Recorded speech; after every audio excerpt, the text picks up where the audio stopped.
10 సంవత్సరాలు కేసీఆర్ గారి పరిపాలన ఉన్నప్పుడు హైదరాబాద్ జంట నగరాలకు లక్షలాది మంది చదువుకునేటువంటి విద్యార్థులు, నిరుద్యోగులు, వలస వచ్చిన వాళ్ళు, పేదరికంలో ఉన్న వాళ్ళని అందరినీ దృష్టిలో ఉంచుకొని అన్నపూర్ణాని 5 రూపాయలకే భోజనం పెట్టాలి, క్వాలిటీ భోజనం పెట్టాలి అనేటువంటి సంకల్పంతో ఆ రోజు వారి కార్యక్రమం అది భారీ ఎత్తున సక్సెస్ అయింది.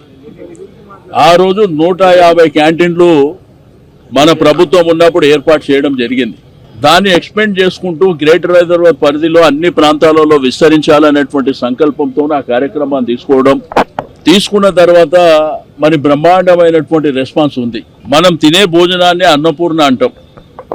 మనం పండించే పంటను కూడా రైతు అన్నపూర్ణగా భావించేటువంటి గొప్ప పేరుని కేసీఆర్ గారు నామకరణం చేస్తే కాంగ్రెస్ ప్రభుత్వం నిన్న మొన్న ఒక నిర్ణయం తీసుకుంది. ఒక్క కౌంటర్ పెంచలే, 150 కౌంటర్లు ఉంటే క్యాంటీన్లు ఉంటే దాంట్లో 20 బంద్ అయినాయి, 20 క్లోజ్ అయినాయి. దాని గురించి దిక్కు లేదు. ఈ రోజు ఇందిరమ్మ పేరు పెడతామని చెప్పి ఏం ఉద్ధరించారని ఇందిరమ్మ పేరు పెడతారు? మీరేమన్నా క్వాలిటీ చెక్ చేస్తలేరు, దాని క్వాంటిటీ చెక్ చేస్తలేరు, విస్తరించాలనేటువంటి ప్రయత్నం జరుగుతలేదు. ఒకవేళ మీరు ఏదైనా పేరు మార్చాలనే నిర్ణయం ఇట్లా చేయాలనుకుంటే కౌన్సిల్ ఏర్పాటు చేయండి. ఇక్కడ మా ప్రజాప్రతినిధులందరూ 150 మంది కార్పొరేటర్లు ఉండేటువంటి కౌన్సిల్ ఎక్స్ అఫిషియో కూడా ఉన్నారు. వాళ్ళందరూ అభిప్రాయం తీసుకోండి. అభిప్రాయం తీసుకొని మీరు ఇట్లా పేరు మార్చాలనేటువంటి ఉద్దేశం మీకు ఏదైనా ఉంటే, లేకపోతే మీరు కొత్తగా ఏదైనా స్కీమ్ తెచ్చి మీరు పేరు పెట్టుకోండి, అభ్యంతరం లేదు.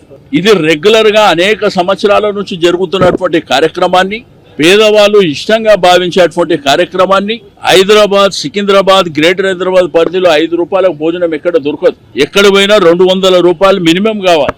అటువంటిది కేసీఆర్ గారు గొప్ప మనసుతోనే ఆ కార్యక్రమాన్ని ఏర్పాటు చేసినటువంటి సందర్భం. మరి మీరు ఇట్లా పేర్లు మారుస్తామంటే మీరు ఆల్రెడీ 6 గ్యారెంటీలు ఇచ్చారు. దానికి మీరేమన్నా పేర్లు పెట్టుకోండి చేసి, మీరు కొత్త స్కీమ్ తెచ్చి పేర్లు పెట్టుకోండి. ఇది మీరు వెంటనే రోల్ బ్యాక్ చేయకపోతే పెద్ద ఎత్తున మరి ఉద్యమం జరుగుతుంది, ధర్నాలు జరుగుతాయి. ప్రతి క్యాంటీన్ దగ్గర కూడా ధర్నాలు చేపట్టడం జరుగుతుంది. కాబట్టి పేదవాళ్ళని, మధ్యతరగతి ప్రజల్ని కానీ నిరుద్యోగులను దృష్టిలో ఉంచుకొని మీరు ఏదైతే అనుకున్నటువంటి పేరుని మీరు వెంటనే రోల్ బ్యాక్ చేసుకోవాలని చెప్పి నేను ఈ సందర్భంగా తెలియజేస్తా ఉన్నాను. ఇది మంచి పద్ధతి కూడా కాదు. దాన్ని ఇప్పుడు ఆరోగ్యశ్రీ అని చెప్పి రాజశేఖర రెడ్డి గారు తెచ్చారు, కేసీఆర్ గారు దాన్ని కొనసాగింపు చేశారు. అట్లా మంచి కార్యక్రమం ఉంటే దాన్ని స్ట్రెంథన్ చేసుకుంటూ కొనసాగించాలి. మీరు ఇప్పుడు 130 ఉన్నాయి కదా, మీరు చేయండి, 260 చేయండి, లేదు 500 చేయండి, సంతోషపడతారు. కానీ ఇట్లా పేర్లు మార్చుకుంటూ పోతే కేసీఆర్ గారు ఏమైనా ఆయన సొంత పేరు పెట్టుకుండా, లేకపోతే మా పార్టీ పేరు ఏమైనా పెట్టిండా? అన్నపూర్ణ అని గొప్ప నామకరణం చేసిండు, అమ్మవారి పేరు. మరి మీరు అమ్మవార్ల పేర్లు, మరి గొప్ప పేర్లను తీసేసి మీరు మీ పార్టీ పేర్లు, మీ పార్టీ నాయకుల పేర్లు పెట్టుకోవడం ఇది సరైనటువంటి పద్ధతి కాదు. వేరే పార్టీల కార్పొరేటర్లు కూడా ఉన్నారు. అందరి సమక్షంలో డిస్కషన్ పెట్టండి, ఓటింగ్ చేయండి.